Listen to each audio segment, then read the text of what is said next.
Sí,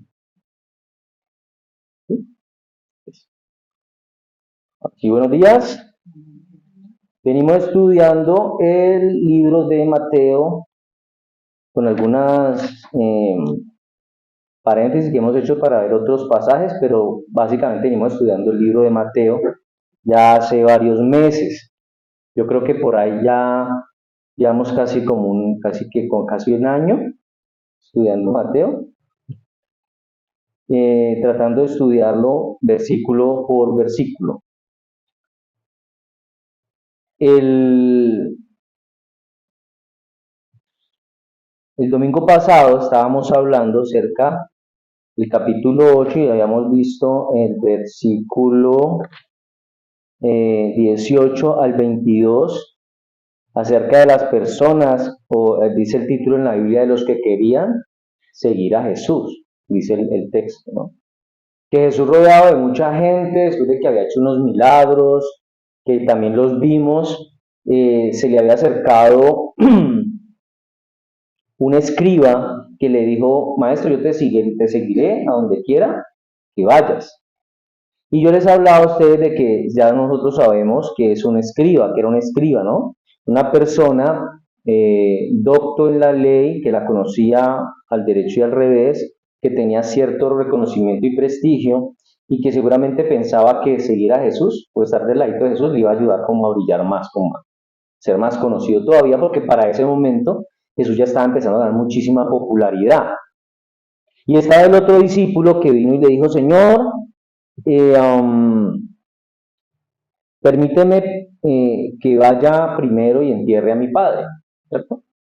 Decíamos que no era que literalmente el papá estaba muerto y lo fuera a ir a enterrar, sino que lo que quería este hombre era, quería seguir a Jesús, sabía que seguir a Jesús era algo bueno, una buena idea, pero no quería hacerlo ahora, quería hacerlo después. Por eso él dice: deja que entierre a mi padre primero.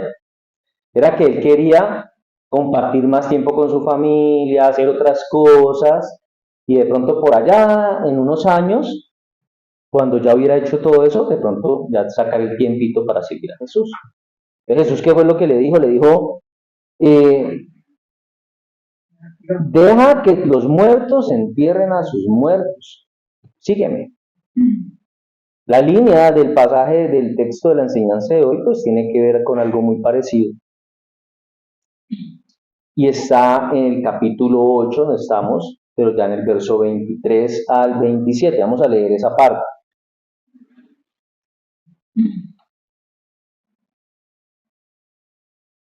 ...23 al 27 de Mateo 8. También es otro de los pasajes que tal vez son muy conocidos por la situación que se vive en ese momento. Dice: y entrando él en la barca, sus discípulos, ¿qué? Le siguieron. Entrando él, ¿quién es él? Jesús. Sus discípulos le siguieron. Esa parte de sus discípulos le siguieron, hay que tenerla muy en cuenta para que en adelante. Y aquí que se levantó en el mar una tempestad tan grande que las olas cubrían la barca, pero él dormía. Y vinieron sus discípulos y le despertaron diciendo: Señor, sálvanos que perecemos. Él les dijo: ¿por qué teméis, hombres de poca fe? Entonces, levantándose, reprendió a los vientos y al mar, y se hizo grande bonanza. Y los hombres se maravillaron diciendo: ¿qué hombre es este que aún los vientos y el mar le obedecen? Entonces, en los versos 18 al 22 que hablamos hace 8 días, se hablaba de unos discípulos, o por lo menos de uno que quería hacerlo y otro que parecía que ya lo era, porque el texto dice que otro discípulo se le acercó y le dijo: permíteme primero que entierre. Para esta parte del pasaje vamos a hablar de otros discípulos. Pero primero vemos la diferencia entre un discípulo y un seguidor. Y esa diferencia radica en el nivel de compromiso y de identificación que se tiene con el maestro o la doctrina. Entonces, un seguidor podría bien admirar, apoyar, ayudar, mientras que el discípulo va a buscar aprender de manera activa va a buscar imitar, va a buscar vivir según las enseñanzas de su maestro y a menudo su meta es parecerse al maestro, ser como el maestro. Por eso el término griego que se utiliza aquí en esta parte del pasaje para discípulo es matetes. Y matetes tiene la idea de algo que es muchísimo más trascendental, que va mucho más allá que un simple estudiante o un simple alumno. Entonces un discípulo es un seguidor que se adhiere total y completamente a las enseñanzas de su maestro, haciendo que esas enseñanzas se vuelvan una parte importante de su vida, es decir, que se vuelvan regla y de conducta en su vida. De tal forma que por eso los fariseos se enorgullecieron a sí mismos de decir que eran discípulos de Moisés. Ellos dicen, tú eres su discípulo, pero nosotros somos discípulos de Moisés, le decían a alguien por allá en Juan, capítulo 9. Entonces a los seguidores de Jesús incluso se les llamó discípulos muchísimo antes de llamárseles cristianos. Recuerde que el título de cristianos se les empezó a dar ya muchísimo más adelante, después de Cristo, y era un término de peyorativo, como de burla, no era algo que después tiene el respeto que adquirió con el tiempo. Lo que Jesús muestra es que él fue demasiado explícito, fue demasiado directo, demasiado sincero con lo que significaba el costo de seguirlo. Es decir, acuérdese que hablábamos hace 8 días que Jesús no pretendía hacerle ver a la persona que el camino era fácil, o que iba a ser muy chévere ingresar a la banda y aquí para allá vamos a rolar, como dicen, ¿no? No, él les dijo, va a ser complicado, porque el discipulado requiere una vida totalmente entregada. Por eso Lucas en el capítulo 14 dice, así pues cualquiera de vosotros que no renuncia a todo lo que posee, no puede ser mi discípulo. Está hablando Jesús. Se espera del discipulado sacrificio. Hay sacrificio en el discipulado. En Mateo capítulo 16, verso 24 dice, entonces Jesús dijo a sus discípulos, si alguno quiere venir en pos de mí, niéguese a sí mismo, tome su cruz y sígame. No iba a ser bonito seguir a Jesús. No era en esa época bonito, no lo es bonito hoy. También en el capítulo 6 de Juan, en el verso 66 dice, desde entonces muchos de sus discípulos volvieron atrás y ya no andaban con él. Es decir, a Jesús en su época, mucha gente lo abandonó, lo dejó de seguir, lo dejó de acompañar. Y ese versículo de Juan capítulo 6, 66 se encuentra en un contexto de un discurso que Jesús está dando acerca del pan de vida. Él dice, yo soy el pan de vida. Él ya había venido hablando de ciertas cosas, pero ahorita dice, yo soy el pan de vida. Por eso algunos de esos discípulos, en medio de esa enseñanza, se sintieron como ofendidos con el mensaje, no les gustó. Es una coincidencia con hoy, ¿no? Hoy en día hay mucha gente que no le gusta el mensaje y no vuelve a la iglesia. No me gustó lo que dijo el pastor. Alguien le fue con el chisme y por eso dijo lo que dijo y no. Eso era como muy para mí. Eso no es, alguien le contó algo. Muchos seguidores de Jesús se sintieron ofendidos y no volvieron a seguirlo. Ahora, el detalle del capítulo 6 de Juan, como le digo, hablaba de la alimentación que él hizo con 5 panes y 2 peces. Luego de que les da esa comida terrenal, material, él les empieza a hablar de la verdadera comida, de la necesidad que era de comer y de beber su carne y de beber su sangre, porque así era que tendrían vida eterna. Entonces, estas enseñanzas, como las enseñanzas que él dio en el Sermón del Monte, del capítulo 5 al capítulo 7, pues eran difíciles de asimilar, difíciles de entender para muchos de esos discípulos, y como consecuencia muchos de ellos, al no asimilar esas enseñanzas, pues dejan de seguirlo. Hoy muchos pueden dejar de ir a la iglesia y se cambian a otra. Otros prefieren no volver nunca más porque dicen, no, esos, los cristianos tienen un discurso de odio. No es un discurso de amor. Pero es que el evangelio no es primero amor. No es primero amor. Eso es tema de otra pre. Entonces, el versículo 66 marca un punto de quiebre donde se produce esa separación, mostrando que muchos discípulos no estaban entonces dispuestos a aceptar las enseñanzas de Jesús, por lo menos no todas. A muchas personas hoy les pasa lo mismo, están dispuestos a aceptar algunas enseñanzas, pero otras no. Hay gente que tal vez casi que literalmente podríamos decir y arrancan algunas hojas a la Biblia para no tener que leer esa parte, la parte que no es tan agradable y prefieren leer la que sí es agradable.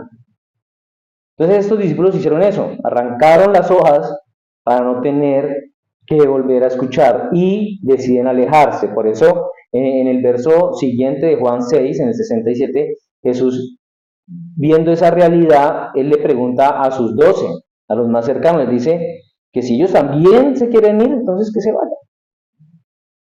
Él no les está diciendo, venga, ustedes sí no se me vayan ahí, porque ustedes se me vayan, se acaba esto y me quedo solo y ahí sí todo el mundo qué va a decir. No, él dice, no, si ustedes también se quieren ir, váyanse.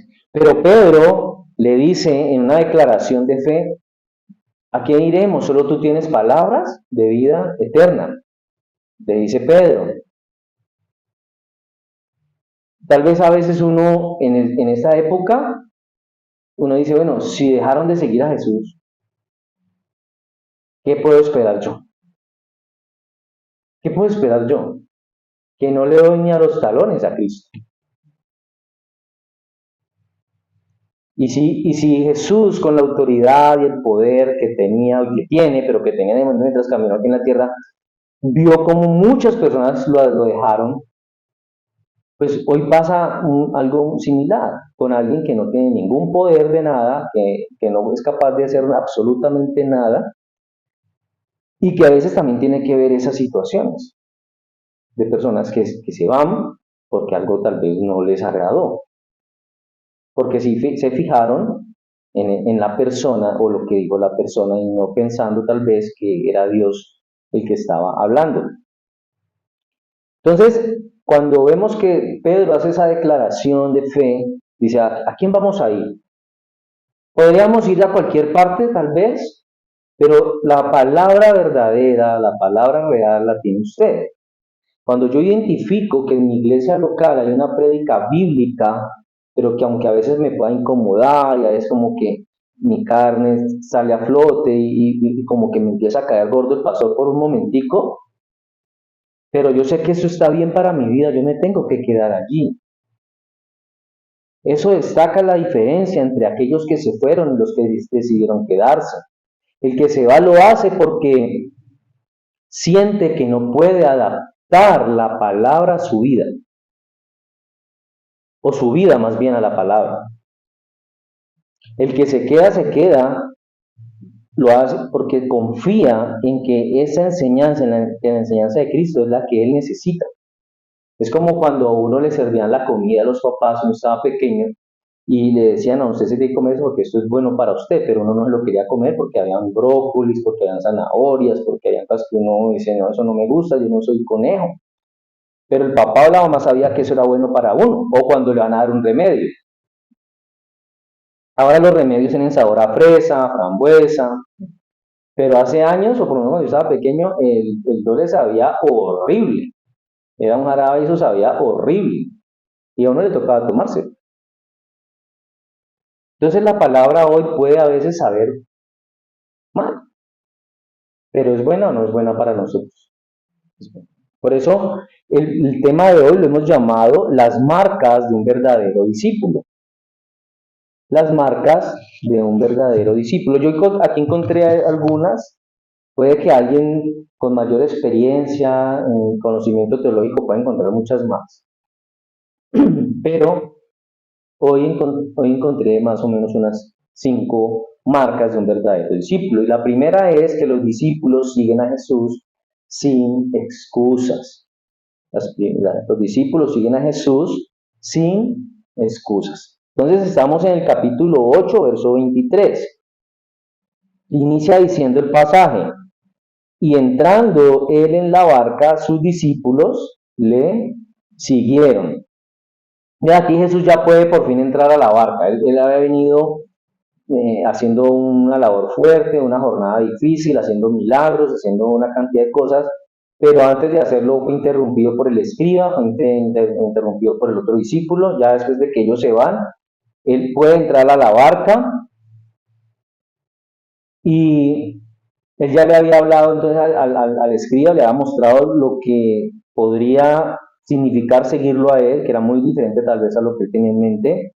Él le dice al otro discípulo que la prioridad era seguirlo a él, la prioridad antes de que su familia y antes de que otras cosas era seguirlo a él. Y entonces ya después de que él aclara esa situación, él manda a que pasen al otro lado del lago, al otro lado del mar de Galilea. Pero dice el pasaje, sus discípulos le siguieron. O dice, sus discípulos, no, Jesús, mañana, o yo no voy, yo le caigo allá. ¿A qué hora van a estar allá? Yo llego allá. Yo le escribo un mensajito, o me escriben cuando van llegando y yo llego. Mándenme la ubicación. No, ellos no dijeron así. Dice, le siguieron. Le siguieron. Se van todos juntos. Todos juntos. En otros pasajes de Marcos y de Juan, creo, habla de que habían otras barcas. Pero ellos se fueron en esa barca, en la misma barca, se fueron con Jesús. Ellos lo siguieron porque eso es lo que hace un discípulo. El discípulo sigue a su maestro, sigue a su profesor, y a nosotros nos puede pasar algo parecido.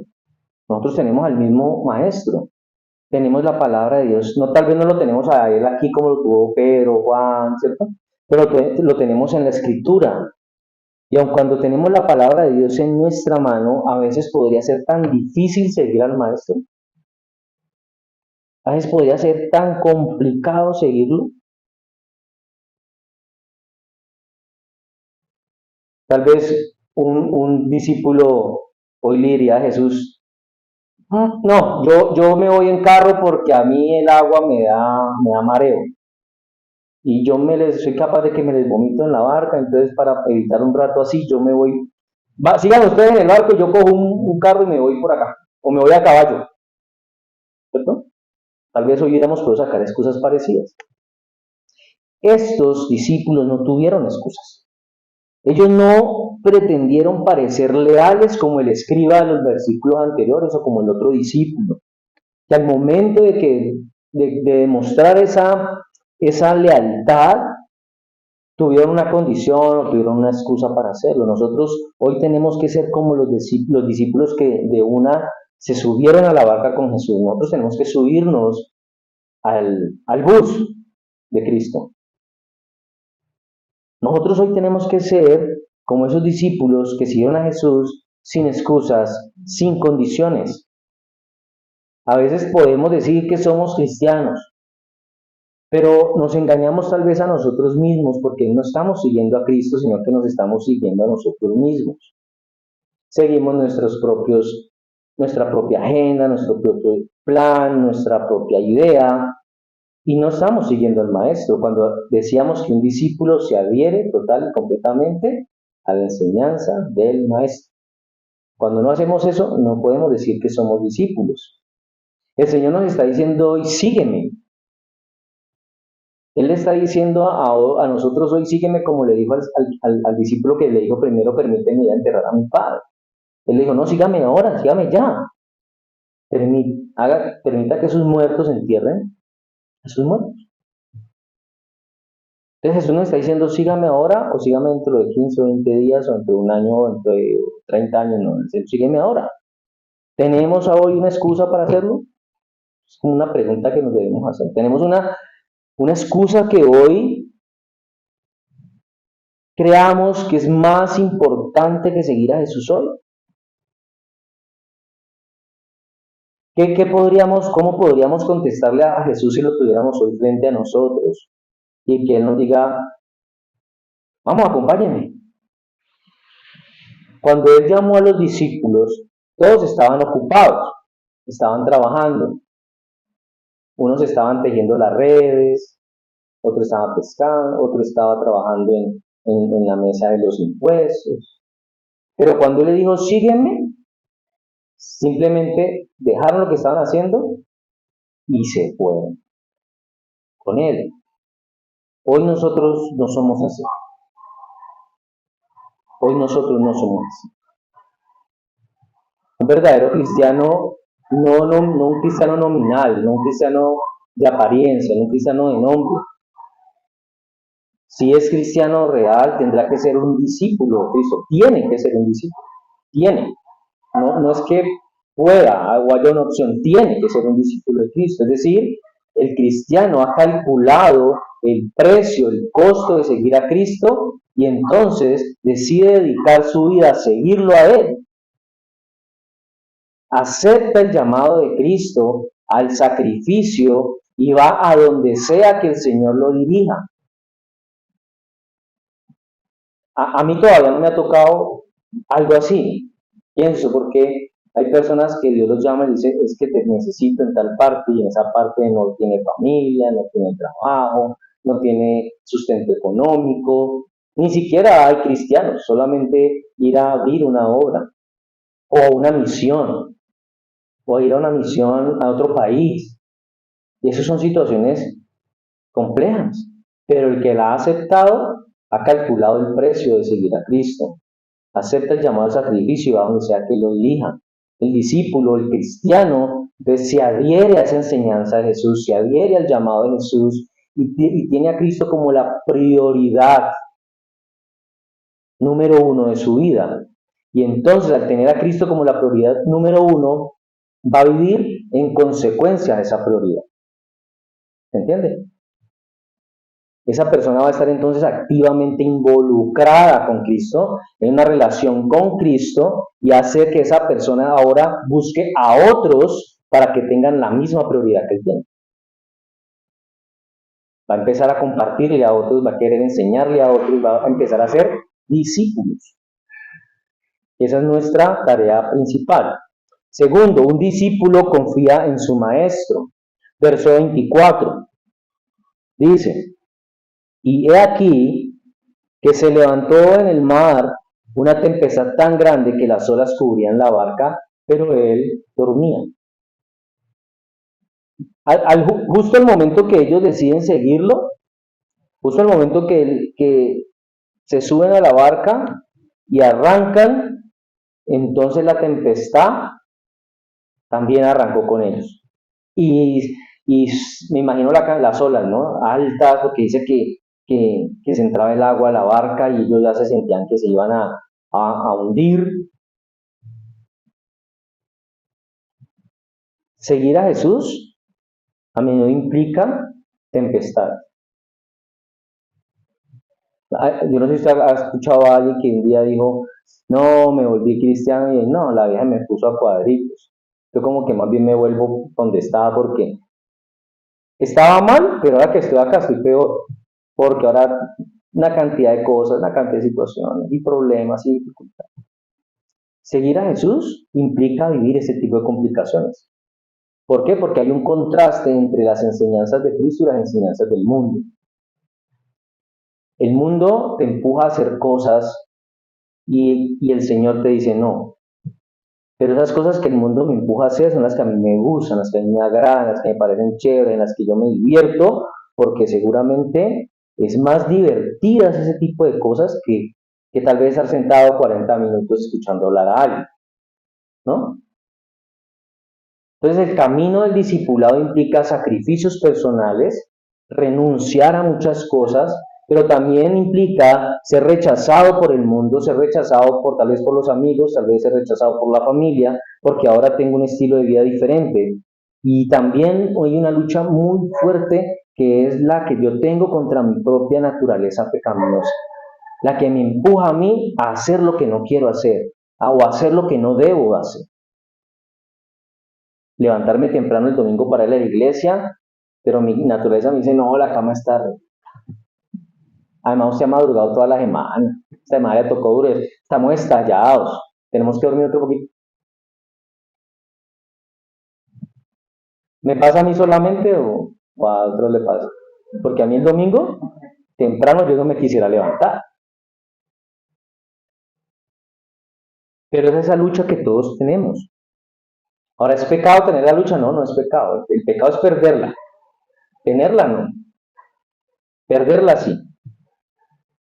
Entonces el camino del discipulado no es fácil, el camino del discipulado es difícil, aparte porque el mundo en el que estamos, el mundo que nos rodea, constantemente se va a resistir y se resiste a las enseñanzas de Jesús. Y si usted está empezándose a enamorar de Cristo, usted está empezando a querer vivir una vida como a Cristo le agrada, y usted siente la necesidad de decirle a ese amigo, a esa amiga, y hablarle de Cristo, ay, no voy a empezar a hablar de Dios. Yo te estoy hablando de la muchacha que me gusta, o del muchacho que me gusta, o del negocio, y ya empezaba a hablar de Jesús. Y como que lo empiezan a sacar a uno entonces como de ladito, y ya como que no quieren hablar con uno. Ese tipo de cosas empieza a llevarnos a tener unos conflictos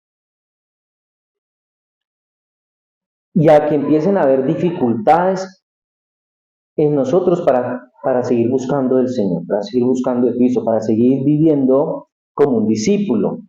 Ahora, para los discípulos de Jesús que están en esta barca, la mayoría de ellos eran pescadores, la mayoría eran hombres que tenían una experiencia de estar en el mar, así que para ellos no era raro tener experiencias como un mar agitado, una tormenta, ya tendrían que haber vivido eso.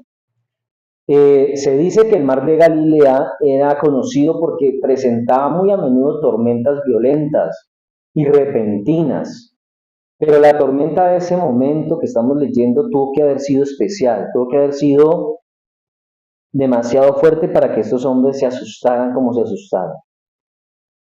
Pero dice el verso al final, dice, pero él dormía. Pero él dormía, no solamente nos muestra la parte humana de Jesús.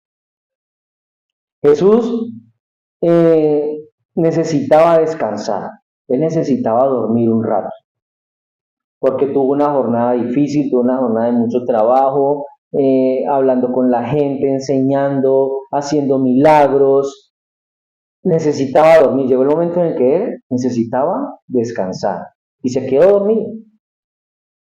Y nosotros nos podíamos preguntar, ¿por qué no se despertaba? Si el barco el barco estaba, o era que estaba haciendo el dormido, o tenía un sueño muy pesado, ¿no? Porque un barco en una tormenta de esas, es más, hasta el agua yo creo que le estaba cayendo. Pero él seguía foqueado, estaba dormido. Yo creo que Jesús no solamente sabía lo que estaba pasando y lo que iba a pasar, él quería darle un ejemplo a sus discípulos, así como nos lo quiere dar a nosotros hoy. Él estaba dormido porque él estaba tranquilo. Él estaba tranquilo porque él sabía que su Padre en el cielo lo cuidaba a él. La paz que tenía Jesús mientras dormía debió darle paz a los discípulos. Porque ellos estaban con una persona que versículos atrás había sanado a un leproso, con solo pensar había sanado al siervo de un centurión. Ellos estaban con la persona que con un toque tierno y suave le había quitado la fiebre a la suegra de Pedro. Entonces, ¿por qué si ellos habían visto esos milagros, por qué se asustaron tanto si estaban con la persona que hizo esos milagros? ¿Por qué dudar? ¿Por qué dejarse llenar de miedo? Nosotros a veces hemos visto en algún momento de nuestra vida un milagro, algo que sabemos que eso tuvo que haberlo hecho Dios. Pero cuando llega el siguiente problema, nos asustamos, nos llenamos de incredulidad y pensamos que es que tal vez Dios está dormido, que tal vez Dios se fue de vacaciones por la Vía Láctea, o que está ayudando a los cristianos en China o en África. Entonces se le olvidó que acá en Colombia también la estamos pasando maluco. No, Dios sabe lo que está pasando, por lo que estamos pasando. Él solamente quiere que en esos momentos de tempestad usted active su fe. Usted active eso que usted todos los días dice que usted cree en el Señor. Es decir, nosotros tenemos que decir que creemos en Él, pero también tenemos que demostrar que creemos en Él. ¿Por qué dejarnos vencer por el miedo? Eso nos lleva al siguiente punto. La fe de los discípulos se pone a prueba. Verso 25.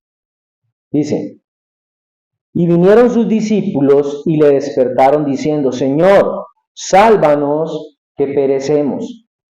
Ahora, usted y yo nos podemos imaginar la escena. Yo cuando estaba haciendo este sermón, yo me imaginaba como la película.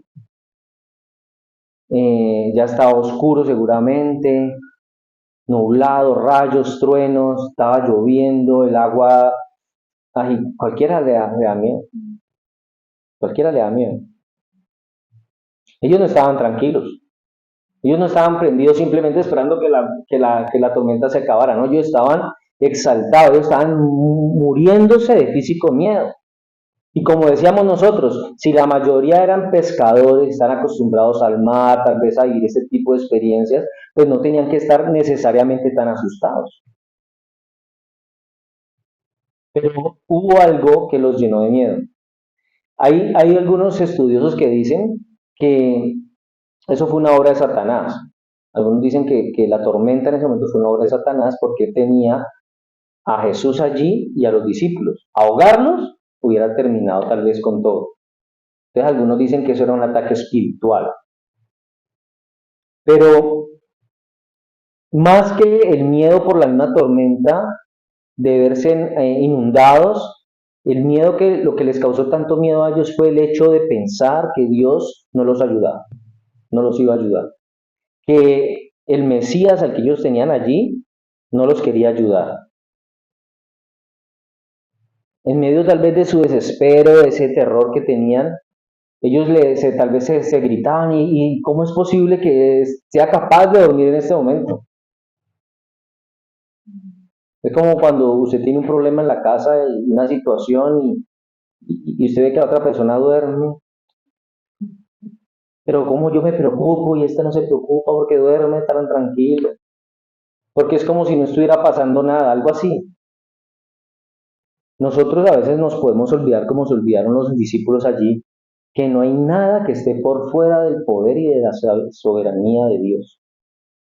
Los discípulos se estaban olvidando de eso por un momento. Cuando usted y yo estamos pasando por un momento difícil,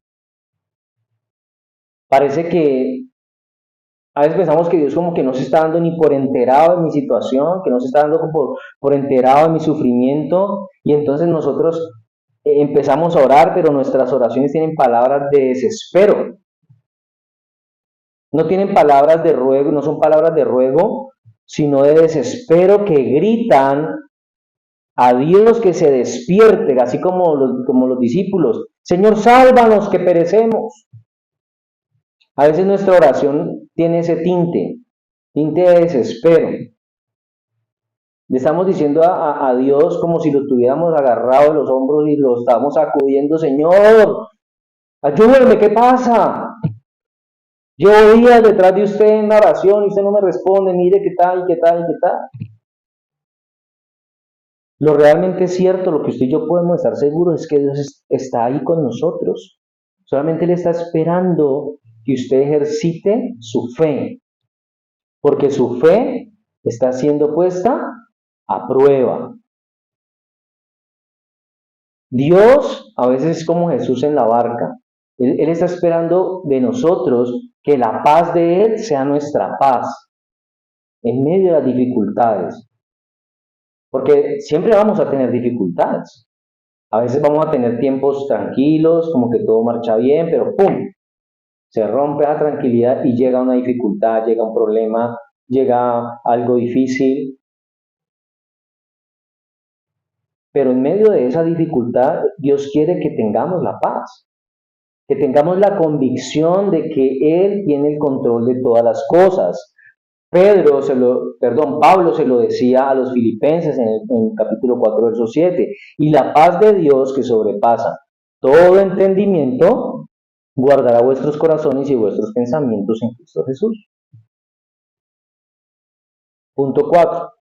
El discípulo espera la respuesta de Jesús. El discípulo espera la respuesta de Jesús. Verso 26. Dice, Él les dijo, ¿por qué teméis, hombres de poca fe? Entonces, levantándose, reprendió a los vientos y al mar, y se hizo grande bonanza.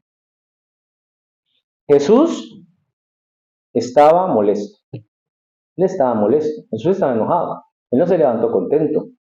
Ahora, Él no reprendió el temor de ellos. Mentiras. Él reprendió el temor de ellos y reprendió la incredulidad de ellos. Él no reprendió el hecho de que lo llamaran, de que lo despertaran. Él no estaba enojado porque lo habían despertado. Hay personas hoy que se enojan cuando las despiertan, ¿cierto? Están durmiendo y los despiertan para algo y se enojan. Si le van a pedir un favor, veas que ya es hora que nos vayamos, vea que ya es hora que levante, vea que ya durmió mucho y se enojan. No podemos pensar que Jesús estaba enojado porque lo habían despertado, no, Él estaba enojado por el miedo que ellos tenían, porque el miedo y la incredulidad van de la mano. Cuando usted tiene falta de fe, esa falta de fe se une con el miedo y eso nos bloquea. Pero cuando usted y yo confiamos en Dios como debemos confiar, va a quedar muy poco o ningún espacio para el miedo y la incredulidad. ¿Es difícil no sentir eso? Uy, es difícil. Es difícil. Pero no es imposible. Si usted y yo dejamos que el miedo y la incredulidad se apoderen de nosotros, entonces ahí sí no va a importar cuántas veces vaya a la iglesia, cuántas veces ore, cuántas veces lea la Biblia. No va a importar. Todo eso va a ser tiempo perdido. Porque aunque usted nunca falte a la iglesia, siempre ore, siempre lea la Biblia, si usted siempre en un momento de dificultad deja que el miedo y la incredulidad lo manejen, todo lo demás se perdió. No sirvió de nada. Dice, entonces levantándose reprendió a los vientos y al mar y se hizo grande bonanza. Jesús primero se levanta y le habla a los hombres, ¿cierto? El primero les dice, ¿por qué teméis, hombres de poca fe? Y después él va al viento y al mar y dice que los reprendió y se hizo grande bonanza. Dios siempre va a ir primero a nosotros. Él siempre va a hablarnos a nosotros, Él siempre va a exhortarnos, a hacernos recapacitar acerca de nuestra falta de fe. Y después de que nos hace recapacitar de eso, Él va contra nuestras circunstancias. Después Él va a cambiarnos, a cambiar esas circunstancias. Los discípulos de Jesús lo habían visto hacer milagros antes, lo vieron hacer muchas cosas, pero en ese momento estaban llenos de miedo, fueron presos de la incredulidad. Entonces, ¿cuántas veces usted ha visto la mano de Dios a su favor? ¿Cuántas veces usted ha visto un milagro de Dios en su vida? Pero cuando llega una pruebita, por ejemplo, se quedó sin trabajo, o por ejemplo, una deuda, o por ejemplo, una enfermedad, ahí se le acaba la fe. Ahí se le acaba la fe, se derrumba la fe, se desaparece la fe. Así que nosotros tenemos que orar porque el Señor nos ayude a mantener una fe firme, una fe fuerte. No, la fe no nos sirve cuando todo está bien, cuando estamos marchando sobre ruedas, ahí no nos sirve la fe. La fe nos sirve es cuando las cosas se empiezan a poner feas, cuando se empieza a caer la estantería, porque a veces tenemos ¿cómo decir? La oportunidad de que viene una cosa tras otra, una cosa tras otra. Y nuestra fe necesita ser ejercitada allí. Nosotros no ejercitamos el cuerpo en la casa durmiendo, tenemos que ir a un gimnasio, o tenemos que ir a trotar, tenemos que hacer ejercicio en alguna parte. Asimismo, la fe no se ejercita solamente porque sí, se ejercita en medio de las pruebas. Quinto, el discípulo siempre se sorprende. Verso 27, Jesús les dijo, perdón, verso 27 dice, y los hombres se maravillaron diciendo, ¿qué hombre es este que aún los vientos y el mar le obedecen? Como creyentes, nosotros no podemos permitir que todas las cosas se nos vuelvan normal, como paisaje, porque eso hace que nosotros le adjudiquemos el crédito ya no a Dios, sino a mi habilidad, a mi experiencia, a mi capacidad, a mis recursos, a mis capacidades, ¿cierto? Nosotros tenemos que darle el crédito de todo lo que nos sucede a Dios. Cuando perdemos eso, cuando dejamos de maravillarnos de Dios, empezamos a atribuirle el crédito a las cosas o a las personas. Y a veces decimos, no, es que fulanito es tan buena gente que por eso es que yo tengo este trabajo, o por eso es que yo tengo esto, por eso es que tengo aquello. Resulta que fue Dios el que intervino, movió el corazón de esa persona y la utilizó como un canal de bendición para nosotros. Muchos milagros habían pasado antes de este momento en la historia, pero solamente cuando ellos se vieron inundados, cuando se vieron en medio de la tempestad y vieron que Jesús se levanta y calma el viento y calma las aguas, es cuando ellos como dicen, wow, tal vez para ellos ese milagro fue mayor que el hecho de que él hubiera curado a un leproso con solo tocarlo. No es que tal vez de pronto los otros milagros no hayan sido sorprendentes. Lo que sucede es que ellos, tal vez porque ese milagro era con ellos directamente, en los otros fue a terceros, a otras personas. En esta ocasión, en este momento, era a ellos a los que él estaba salvando. Nosotros tenemos que hacer que nuestra vida, creer lo que nuestra vida es un milagro. Por eso tenemos que sentir que Dios siempre nos está sorprendiendo. Cuando a usted le pasa algo chévere, sorpréndase porque Dios está allí. Por pequeño que sea, por mínimo que sea, sorpréndase porque Dios está orando ahí, Dios está diciendo, yo estoy aquí. No importa cuántas veces veamos cosas chéveres durante el día, siempre sorprendamos y tal vez vivamos con la expectativa de que Dios me va a sorprender hoy. Con la expectativa de que Dios hoy me va a hablar, de que Dios me va a dar algo, de que Dios, tal vez hoy sea el día de la respuesta que yo estoy esperando. Maravillarme, sorprenderme todo el tiempo. Eso es lo que yo tengo que hacer. Por eso ellos solamente podían preguntarse quién es este que aún el viento y el mar le obedecen. Él es el que habla Salmo 89, 8 al 9, cuando dice, oh Jehová, Dios de los ejércitos, ¿quién como tú? Poderoso eres Jehová, y tu fidelidad te rodea. Tú tienes dominio sobre la braveza del mar. Cuando se levantan sus ondas, tú las sosiegas. En un momento de tiempo, en un lapso muy corto de tiempo, los discípulos lograron ver la humanidad completa de Jesús. Dormido, totalmente dormido, en un sueño profundo. Pero también vieron la plenitud de la deidad cuando reprendió la fuerza de la naturaleza. Ellos pudieron ver a Jesús por quien realmente Él era, 100% hombre y 100% Dios. Así es como nosotros también tenemos que verlo. En conclusión, Jesús en Juan capítulo 16, verso 33 dice, estas cosas os he hablado para que en mí tengáis paz. En el mundo tendréis aflicción, pero confiad, yo he vencido al mundo. Seguir a Jesús significa que nuestra vida va a ser un jardín de rosas de ahora en adelante, ¿no? Que todo lo malo, todo es ahora de aquí en adelante, todo eso ya quedó atrás y ahora lo que viene son solo cosas buenas, porque yo escuché que por allá en una iglesia lo decretaron, lo declararon y lo dijeron. No, así no funciona. La buena noticia es que a partir de ahora, tal vez las cosas se pongan un poquito más difíciles. Lo mejor de eso es que ya no estamos solos. Dios está con nosotros, Jesús está con nosotros. Por eso tengamos claro que ser discípulo de Jesús implica que usted y yo seamos conscientes de nuestra identidad en Cristo. ¿Cuál es mi identidad en Jesús? Que sea yo obediente a la palabra va a ser lo único que permita que yo pueda afrontar cada circunstancia de mi vida con una fe genuina, con una fe fuerte. Por eso un verdadero discípulo, un cristiano, un creyente, posee una nueva vida a través del Espíritu Santo que vive en él. ¿Por qué? Porque el creyente, el discípulo, ama a Cristo, busca a Cristo, quiere estar en una relación cada vez más íntima con Él, mejorar la calidad de esa relación con Él. Tiene que ser un discípulo obediente, por eso Jesús dice en Juan 14, ahí, si me amas, guardad mis mandamientos.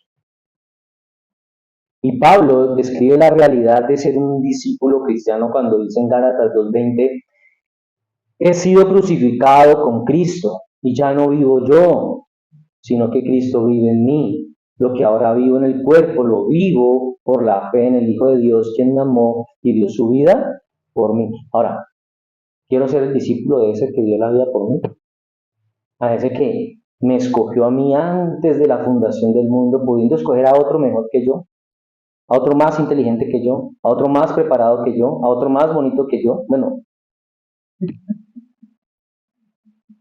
pero que quiso escogerme a mí. Quiero ser yo discípulo de ese hombre, sí, yo quiero ser. Y quiero serlo con todo lo que eso implique, aunque eso sea difícil para mí, aunque eso me cause ciertas luchas o tiempo, porque puede que para algunos sea más fácil, para otros más difícil, para otros les tome más tiempo, a otros les tome menos tiempo, pero que no signifique eso que entonces yo me salgo del proceso, sino que yo pueda estar en ese proceso de convertirme y de ser para Dios un discípulo verdadero. Amén. Bueno, vamos a orar.